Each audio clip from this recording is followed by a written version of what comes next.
Le FC Barcelone a trouvé le plan B en cas de non-arrivée de Julián Álvarez. Donc il s'agit de l'attaquant colombien Luis Suárez. Donc le Barça étudie la signature de Luis Suárez en cas d'échec dans le dossier Álvarez. Et on se dirige vers un échec du côté du dossier Álvarez parce que l'Atlético ne souhaite toujours pas le vendre à 2 semaines de la fin du mercato.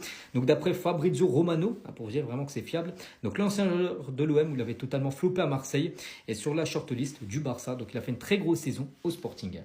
Toujours du côté du FC Barcelone, on va parler de la situation de Jules Koundé. D'après Marca, Koundé veut rester au FC Barcelone.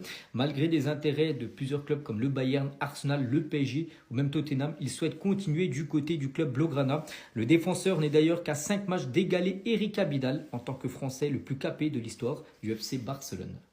Et on finit aujourd'hui du côté du Real Madrid avec un départ encore d'un tout jeune joueur après César Palacio, Gonzalo Garcia. Donc là, ça devrait être Jacobo Ortega, donc jeune attaquant de l'équipe B du Real Madrid qui devrait s'engager du côté de Strasbourg. Donc 10 millions d'euros pour 70% de ses droits. Le FC Barcelone, les gars, au fait, chaque jour, on se réveille, il y a de nouveaux dossiers. Alors, exclusif, il était annoncé que Luis Suárez, les gars, l'attaquant du Sporting, est une option pour le FC Barcelone au rôle d'attaquant, les gars, en cas d'échec du dossier Álvarez. Fabrizio Romano qui nous dit le FC Barcelone étudie la signature de Luis Suárez en cas d'échec dans le dossier de Julián Álvarez. L'ancien joueur de l'OM est sur la shortlist du FC Barcelone. Luis Suárez possède une clause libératoire de 80 millions d'euros, mais une négociation est possible grâce aux bonnes relations entre les clubs et l'intérêt du Sporting pour plusieurs jeunes du FC Barcelone. Donc tout ça là, c'est à cause de Julián Álvarez, les gars. Tout ça à cause de l'Atlético. L'Atlético ne veut pas laisser Julián Álvarez quitter le club.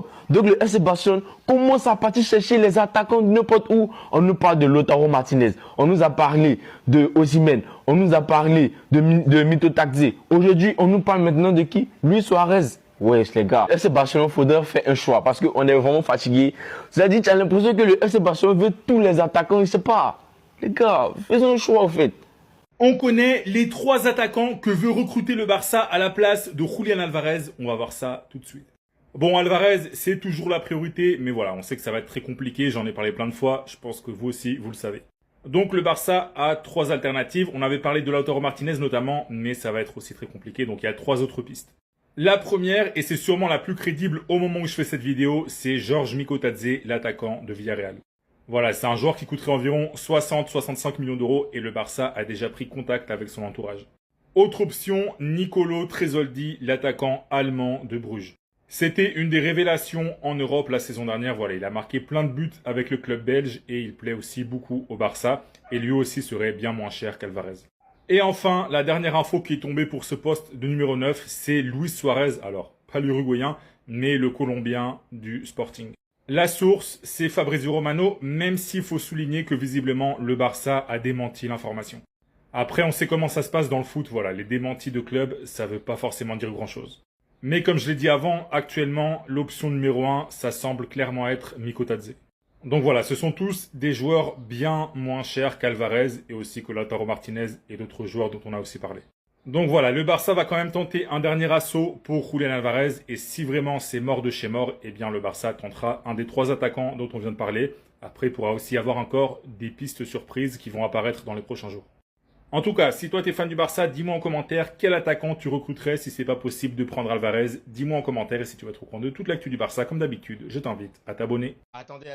Jota Jordi avait 100% raison concernant les déclarations publiques de Julián Álvarez pendant la Coupe du Monde et ça prouve à quel point l'Atlético Madrid c'est des psychopathes. L'entourage de Julián Álvarez vient de le confirmer à l'instant. Il avait déjà informé le club en privé qu'il voulait partir et l'Atlético lui a dit que s'il voulait vraiment partir, il devrait le dire publiquement pour que les supporters comprennent que c'était la décision du joueur de chercher une porte de sortie et non celle du club. Après qu'il ait déclaré cela, le conseil de l'Atleti n'a pas apprécié parce qu'il ne s'attendait pas à ce qu'il le fasse, alors ils ont menti à Julián et à son entourage qui se sentent trompés et trahis. Donc au mois de février, ils ont promis à Álvarez qu'ils allaient le laisser partir, ils lui ont dit fini la saison, soit à 100% et t'inquiète pas, à la fin on va te faire une porte de sortie, etc. Tout ça pour qu'à la fin ils lui disent non en fait finalement déclare-le publiquement parce que nous on n'a pas envie d'être mêlés, on n'a pas envie que les supporters ils s'en prennent à nous, etc. Il est parti, il a parlé publiquement, tout ça pour qu'à la fin en interne dans leur bureau ils se disent purée on s'attendait vraiment pas à ce qu'il le fasse, du coup faut le bloquer. On connaît connaît Roulian, c'est quelqu'un de posé, jamais de la vie il va le faire. En fait, c'est terrible, mais vraiment c'est terrible. Et forcément, au vu de la situation, l'entourage de Julián Alvarez estime qu'il ne peut plus rester à l'Atlético Madrid, même si actuellement il a un contrat à long terme, etc. Le joueur, sa seule volonté, c'est d'aller au Barça. Donc l'Atlético Madrid, qu'il le veuille ou non, ils vont devoir négocier avec le Barça au bout d'un moment. Parce que c'est pas possible aujourd'hui en Big 2026 de garder un joueur qui ne veut pas jouer pour toi. Même mentalement, même sur le plan sportif, il va pas t'apporter car dans la tête, il est pas bien. Donc j'espère vraiment que ces psychopathes là, ils vont le libérer. En tout cas, n'hésitez pas à me donner vos avis dans les commentaires, histoire de savoir ce que vous en pensez, et moi je lirai tout ça.